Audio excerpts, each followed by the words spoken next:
Matt Rhule now says he has everything he needs, but to do what?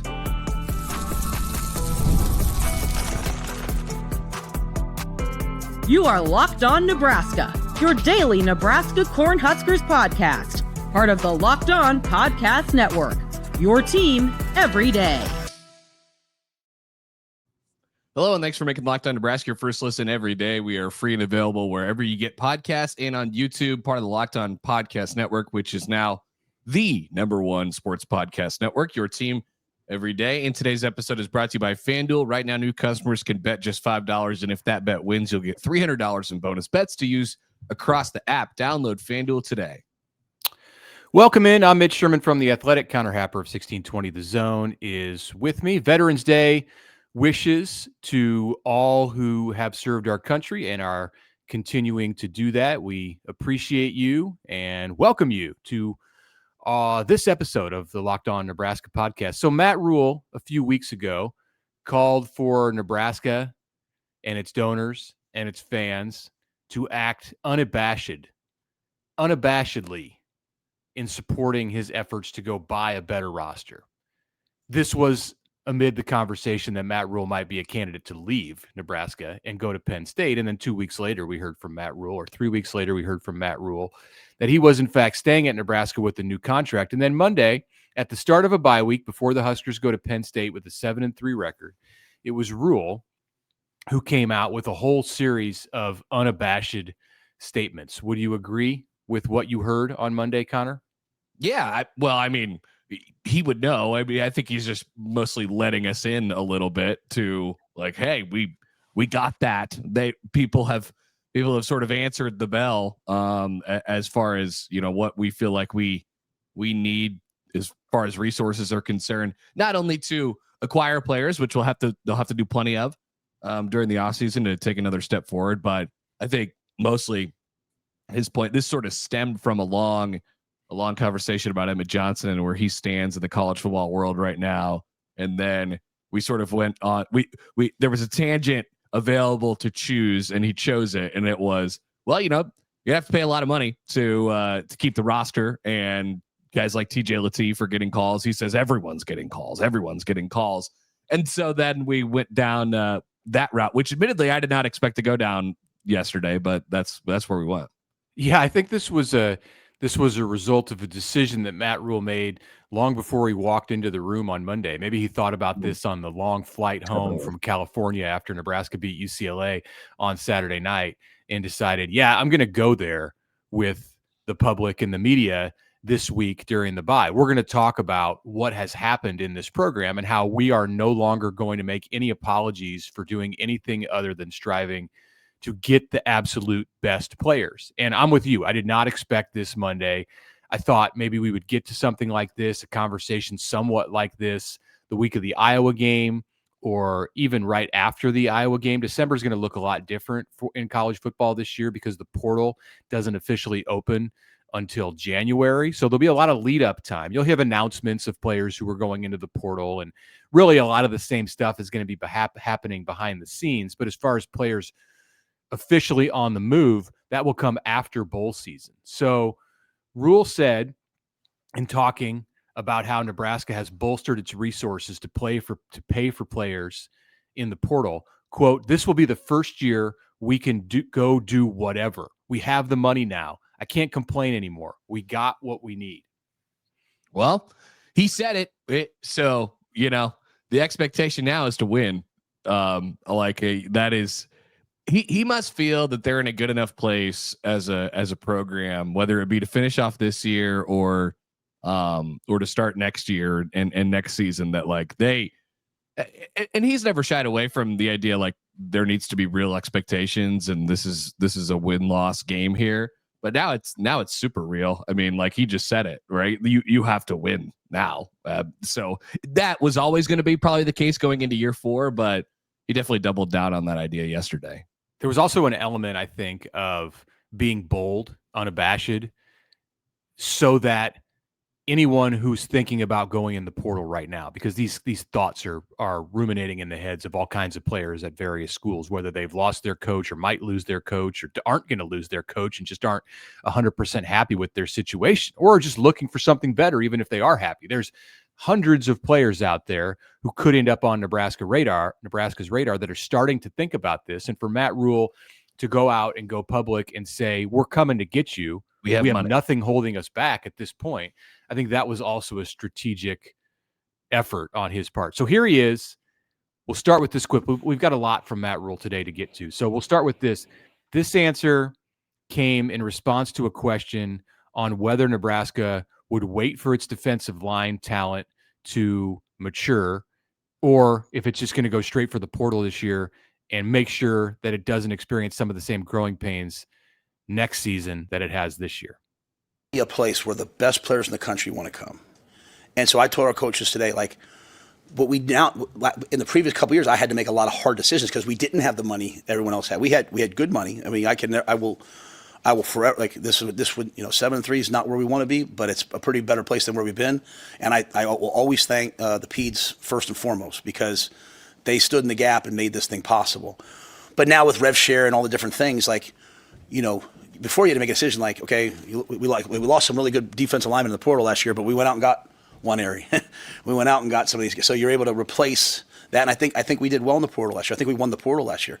We can now go get anybody we want. At the same time, we also have the ability to keep our guys now, right? Like, guys don't have to be embarrassed about, hey, coach, I think I do, these people are offering me this. So we can offer I think we can now be the best of the best. So to answer your question, I want to put the best players in the country in this room, and not having to worry about, hey, can I afford to do it now? Some people might still have more than us, but we got a lot. So, okay, we got a lot. We can get anybody we want. We got all the money that we possibly could need. He's just laying it out there. Like, this is bold. Well, whatever you want to say. Like, he's making no attempt to hide the fact that they're going to be buying players in December and January. Yeah, I think you said something earlier. It sounds like to me like a message to his roster of like, hey, we're going to take care of you. It sounds like a message to other rosters, other players out there, like, hey, you could come here and you're going to have a good time from a financial standpoint. So there's that piece of it too. So it's fascinating though, because I'm not 100%. We haven't seen this. Like, this is totally new. And depending on how they finish this year, I mean, they could be 7-5, they could be 8-4. Like, you still have to win. And so Nebraska could be in a place in the portal coming up in 6 weeks where it's like, well, do they have to overpay because they didn't win enough games? Like, do they have to go out on a limb? It's really, really interesting that came up at that moment. And, it's a good message to hear, I think, for acquisition of players. But I don't know. I guess I don't know what happens with all this. There's a lot to it. You're not sold on this being the path forward for Matt Rhule and Nebraska football. Now, he has said many times. I'm just not sold on saying it out loud. I'm not so like I don't know, because I think it brings a lot with it. So Nebraska's going to sign a recruiting class. We've talked about this before, in a couple of weeks, that ranks last in the Big Ten, 82nd in the country, has just 11 players.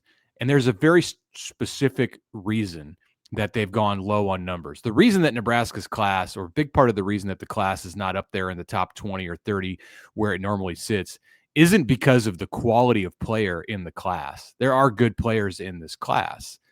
It's that they are just low on overall numbers. It's half the size of many schools' classes. And that's because Nebraska's saving space. It has a finite number that it can hit for the first time going into an off season. It knows what that number is with roster size, and it is saving space to go out and bring in 12 to 15. I'm going to have to do the math here this week during the bye week to see exactly where Nebraska's at with its roster, what it expects to lose. You don't know who's going to go in the portal, but you can estimate and see if I'm right on just that ballpark guess that they're going to look to add maybe 12 to 15 players. And they don't want to take these bargain players here in 2026. He talked about what Nebraska added on the defensive line in the last offseason, and he mentioned Winery, who's not a bargain player at all. He's the opposite. He's a premium player.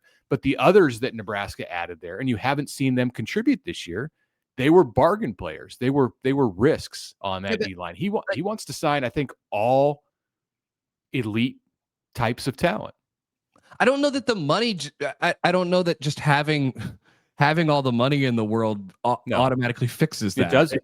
Right. So like I guess that's the rub here. Like they went out, they had all the money in the world last year to go get a tackle, and they struck out on like 3 guys before they got to Elijah Pritchett, who's fine, and so like it doesn't, it's not going to like guarantee that they end up with elite players. I just think that's an important thing to probably hear for people.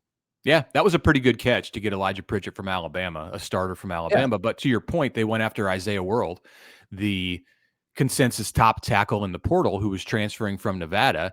And I think Nebraska made him an offer better than anything else that he received. And yet he ended up at Oregon and is now a first round type of projection, all conference, all American consideration kind of player. Would he have been that at Nebraska? I don't know. He obviously thought that Oregon was a better spot for him. Here's Rhule. We'll finish the first segment with this, talking about some of the players that Nebraska lost in the portal last year and how that fits into this discussion.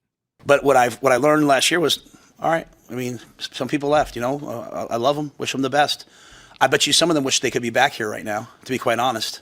And then, some people thought about leaving, and like Emmett thought about leaving. And not for money, not for just, hey, what situation, how are you guys going to use me? I bet you Emmett's pretty happy he's here right now. So, but some guys hey, they're in a good situation. I'm proud of them, excited for them. So everybody will be a little different. But I'm no longer worried about, we got what we need to go get the best players in the country. And they all, I mean, where else can you go? And we keep walking in other people's stadiums and taking over their stadiums in the Big Ten. I mean, it's pretty elite. So you can come here and have an amazing experience. Okay. He's not backing down from those talking points. This was Matt Rhule putting himself out there and saying, we're going to do everything that everybody else it does in the offseason in order, and not just talk about it, not just win the offseason national championship because, you're excited with what you hear from the coaches. We're actually going to put some money behind this for not the first time, but I think he intends to spend more this year than Nebraska ever has. Well, speaking of, you're probably going to have to fork some over to the quarterback who's currently operating the reins. We'll have more on that next. A word right now from Game Time. College football is in the stretch run. We could not be more excited about the games that are coming up and the opportunities to see your team play in November. The tailgates, the rivalries, all the energy around it. There's nothing like it. But actually getting tickets can feel like more of a battle than the game itself. Endless queues, hidden fees, prices jumping at checkout. Maybe you're thinking about going to the Black Friday game at Memorial Stadium. You should look at Game Time. It's the app that I use. It's the app that gives the advantage back to the fans. It's the easiest way to score last-minute tickets at the best prices with no surprise fees. What you see is what you pay. Try out a zone deal on the Game Time app. With zone deals, you pick the sections, Game Time picks the seats, and then you save the money. So take the guesswork out of buying college football tickets with Game Time. Download the Game Time app, create an account, and use the code LOCKEDONCollege for $20 off your first purchase. Terms apply. Again, that's promo code LOCKEDONCollege for $20 off. Swipe, tap, ticket, go. Download Game Time today.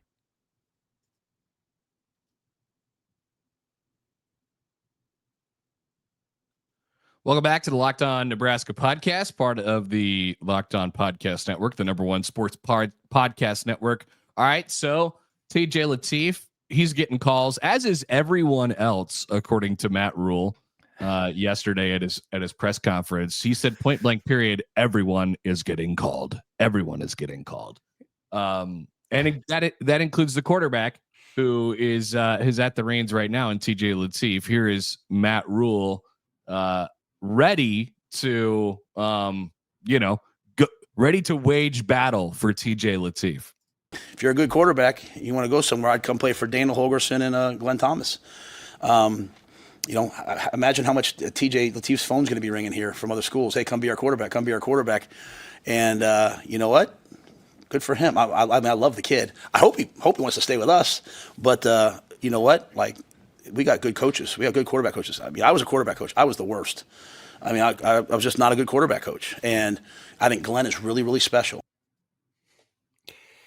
This was like a pep rally on Monday for everyone in the Nebraska athletic department. He had a section on Troy Dannon that we can get to maybe later this week and talking about all of Nebraska athletics. Rhule started his press conference on Monday with a shout out to all the other teams. All of the other teams. He talked about the volleyball team, the rifle team, the wrestling team, the basketball teams. We'll get to his comments, also unabashed, about Emmett Johnson in the third segment of this episode, but he went there in saying that Emmett should be in New York as a Heisman finalist, and you just heard him in that clip talking about Nebraska's coaching, specifically at the quarterback spot, as a reason why not just TJ Lateef would want to stay at Nebraska and face the competition going into 2026, but also why quarterbacks in the classes ahead would want to stick with their commitments. I mean, he didn't say the name Trey Taylor. He can't say the name Trey Taylor as a coach. That's one rule that still exists, talking specifically about unsigned recruits, but might as well have been talking about him. You want to come here? You want to play for the best coaches in the country? Then, let's do it. Keep your commitment.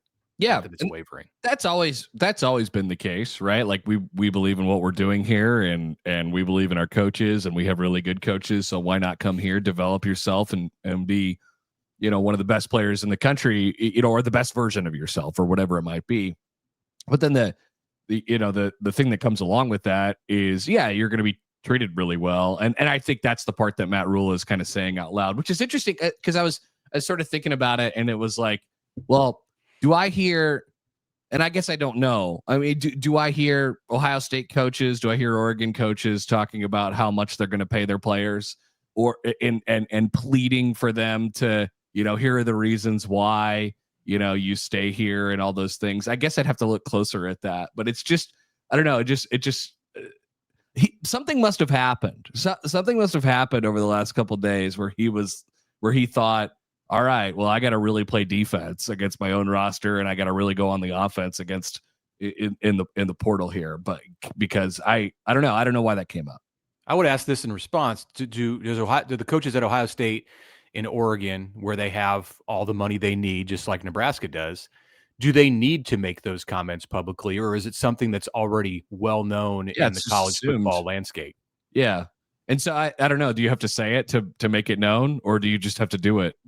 Like, I don't know. What comes first, the chicken or the egg? I think in Rhule's mind, it's a two-pronged thing. That I think he believes that it's beneficial for him. Clearly he does, because of the road that he went down on Monday. He believes that it's beneficial for him to, one, say it, speak it into existence, if you will, be unabashed, confident, all of these things, and then go out and deliver when it comes time to actually have conversations with these players and their agents and however the process starts. He was asked on Monday, so how does this all start? When the players are getting, because Rhule kept saying, he said TJ Lateef's phone is going to be ringing off the hook. Well, what does that look like?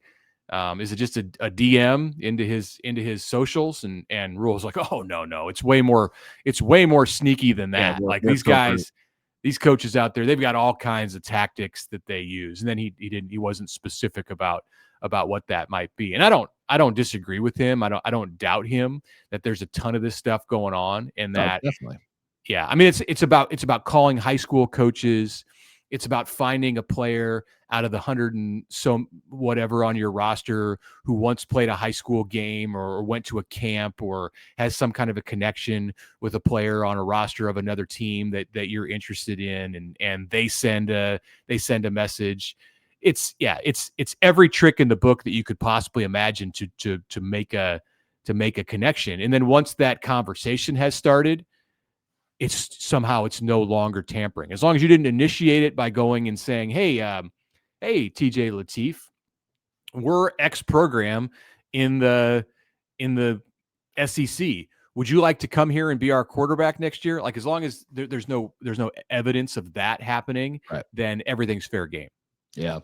I don't know why I'm getting hung up on all this stuff. Like, I just I guess it comes down to this. I wish I had more confidence in the football part before we do all this. You know, I wish I had more confidence in the fact that I knew that they were gonna, win before they go down the road of like, we have all the money in the world and we need all the, and we're gonna get all the players.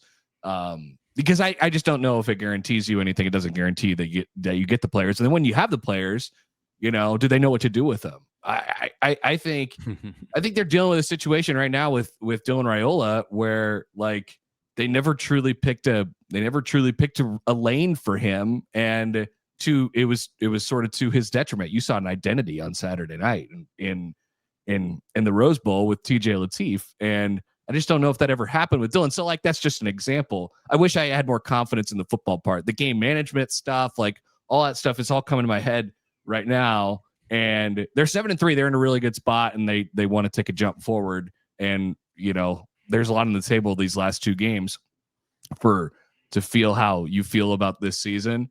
But I don't know. I wish I could tell you if they got all the good players, they would be good. I don't know that I could tell you that for certain right now. I do think you have to sell your product and talk a big game. You do, or it's game. It's beneficial to be able to talk a big game before you can actually go out and produce. And they are showing some progress. I think if Nebraska had lost on Saturday night, you would not have heard this conversation, at least in these kinds of tones, from Matt Rhule on Monday.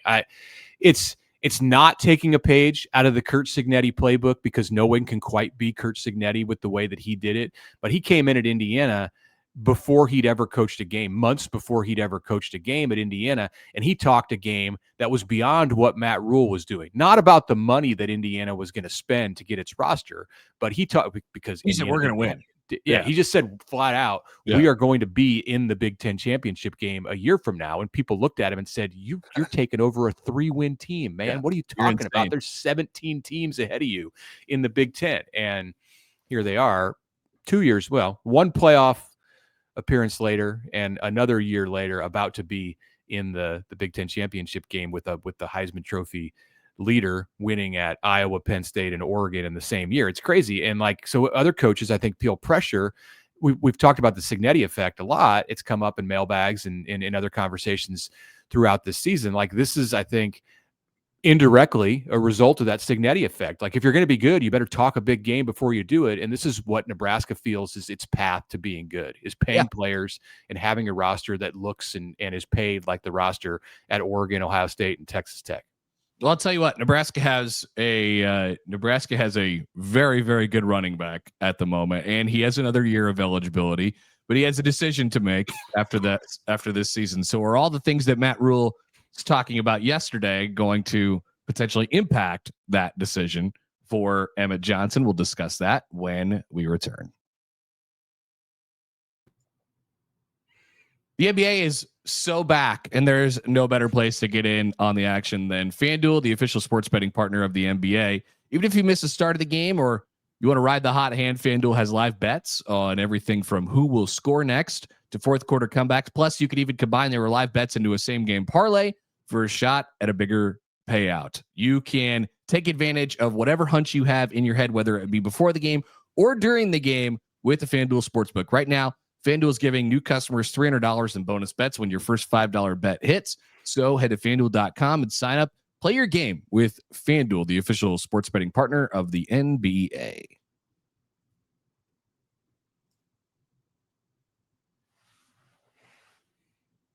All right, welcome back. Connor Happer, Mitch Sherman with you. TJ Lateef yesterday, speaking of the quarterback, he was named co-Big Ten Freshman of the Week, Rookie of the Week last week in the conference. And Emmett Johnson was named Offensive Player of the Week for his 200-plus all-purpose yard performance on Saturday night against UCLA. He is now during the bye week, especially Nebraska is putting together the beginnings, the seeds of a PR campaign for Emmett Johnson to be, whether it be All-American, Big Ten Offensive Player of the Year, or a Heisman type of contender. I don't know.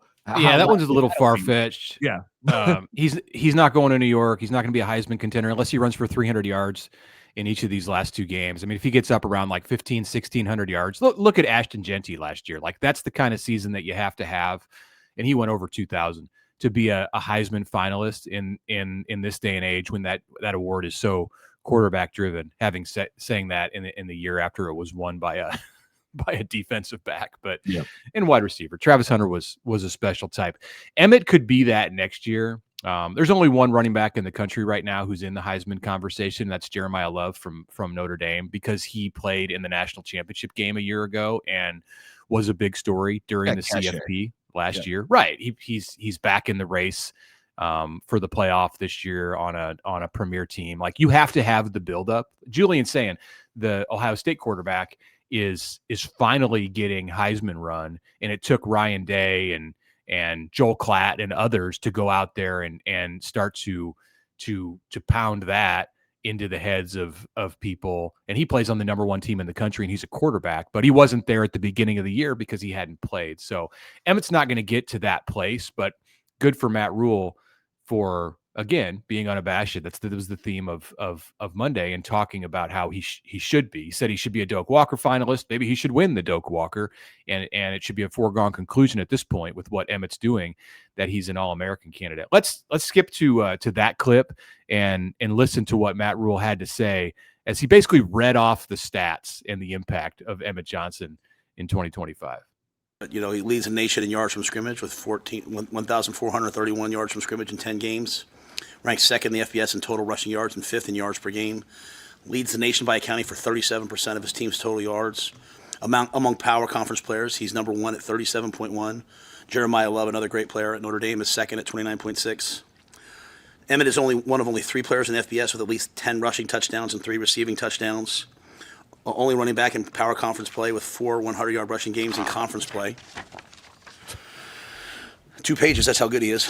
Most rushing yards for a Husker since the Doak Walker Award finalist Amir Abdullah in 2014. Most touchdowns for a Nebraska player since Amir Abdullah had 22 touchdowns in 2014.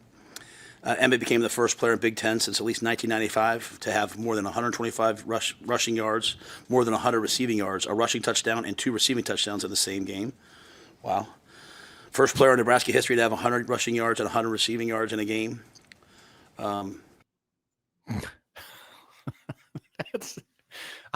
That's almost comical right there.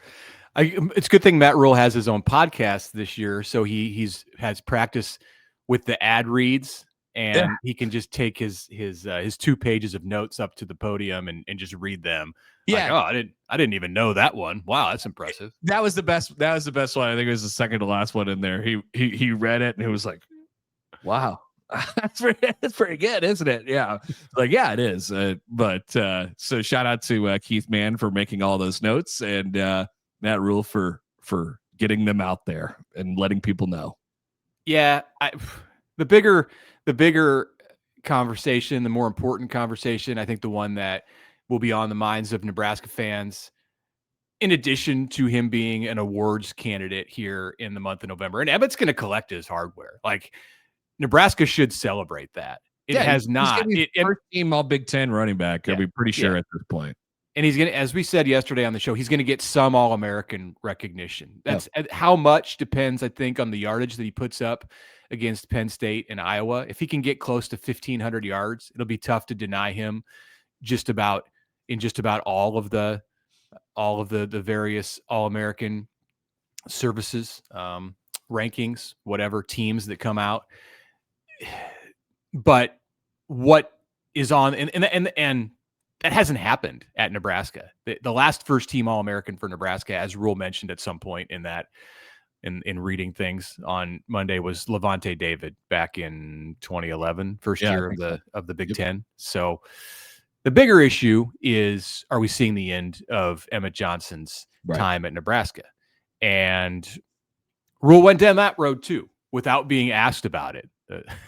He just brought it up. So let's play this last clip of the podcast from Nebraska's head coach. Emmett's having a breakout season. Emmett will have a lot of decisions to make. Does he want to go play in the NFL? You know what I mean? If Emmett decided to come back, he obviously would be a preseason All-American, Heisman Trophy. He'd be on all the watch lists.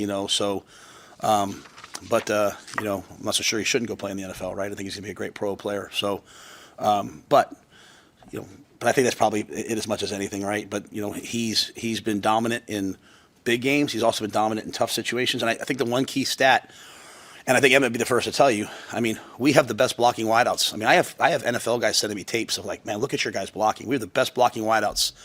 They're literally out there like hunting. They're not blocking, they're hunting.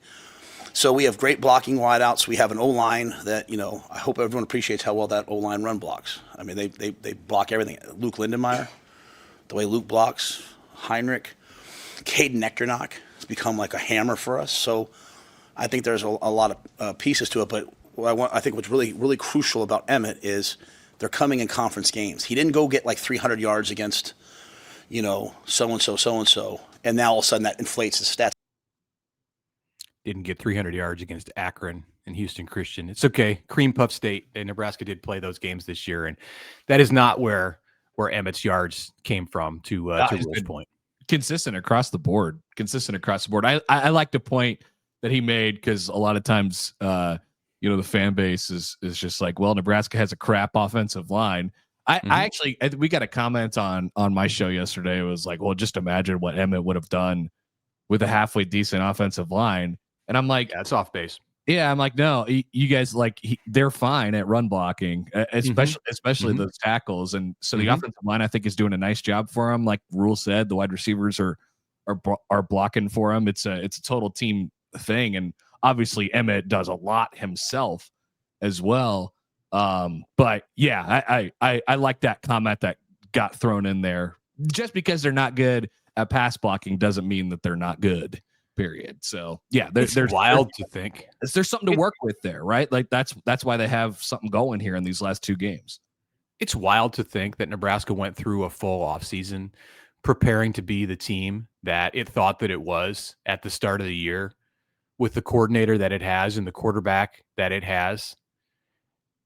And the offensive line was so much better at blocking in the run game than it was at pass protection. Now they've had injuries, but they were, and we'll discuss this in the postmortem before the bowl game or after the bowl game or as Nebraska builds its offensive line in 2026. They were in some ways trying to fit a square peg into a round hole in making some things work with the way that they wanted to lean on the pass. We remember Dana Holgorsen in like 3-4 games into the season talking about how I'm going to call the plays that work. And this was not a conversation about how Nebraska should have been running the ball more. This was a conversation about how Nebraska needed to pass the ball more. Yet it had an offensive line that was giving up 7-9 sacks per game in Nebraska's losses. So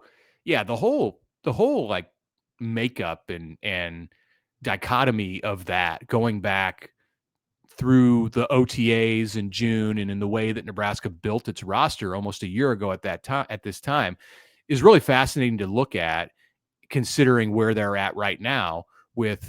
I agree with Matt Rhule in his assessment that Nebraska's offensive line, Lutovsky, Spindler, Justin Evans, those guys in the middle are excellent in the run game. And tackles. Yeah, Corcoran and Pritchett, that's clearly their strengths. That's their game. Yep, no doubt about it. I will say this, while I don't disagree with you, I still think they could have done a lot more to make it easier on Dillon to be that kind of team. Like they refused to get the ball out of his hands quicker, or they didn't figure that out until later. It was just, so there's a lot that they have to go back to your point, Mitch. Like they have to go back to the drawing board and really figure out what works best for Dillon in the offseason and build an offense around that. It doesn't mean they can't pass or that they shouldn't pass, because obviously that's right. A strength of his. But there's more that they could do to aid the offensive line. I said something to the effect yesterday of like, well, they should have been running, the equivalent of air raid, this entire time. And that seems like the exact opposite of what you just said, but I don't think it is quick. Like quick. Get the ball. It gets the ball out. Quick, simple decisions. Like that's really what they should have been doing. And I think that helps out. And so people are like, well, you want to do that with a 1,500-yard back? And I'm like, yeah, I think it helps him. Like I think it makes him better. It creates more space for him and all that stuff too. So the great part about what they have right now is like I said, they have an identity. I can tell you that Emmett Johnson of today in some of Dana Holgerson's offenses at West Virginia, where they were running the air raid, or at Texas Tech, he would have been really good. Like his strengths of being able to make players miss and get through holes and dance around would have worked very well in that system. So I don't know. I just think that it's hindsight is 2020, and it's easy to look back at the way that this offense evolved through the year, not just the season, but the calendar year, and say they should have done this different or that different. I do think, and that's not a productive exercise, I don't think. But I do think that it's if you use it and say their eyes need to be more wide open to what their personnel is as they build the 2026 offense, like that's an important thing to take into January, February, and beyond. Nailed it. I completely 100%. So maybe that'll be the lesson from this year. But you talked about personnel. You never know what it's going to look like, and that's what you'll know on January 20th. You'll know on January 20th, or at least you'll have a much better idea by that point. All right, that is it for us today. Plenty more conversations, more big picture stuff probably this week in the bye week before Nebraska gets locked in for Penn State next week. Thanks for making Locked On Nebraska your first listen today. For your second listen, you can check out Locked On Big Ten. It's on YouTube or wherever you get your podcast, part of the Locked On Podcast Network, the #1 sports podcast network, your team every day.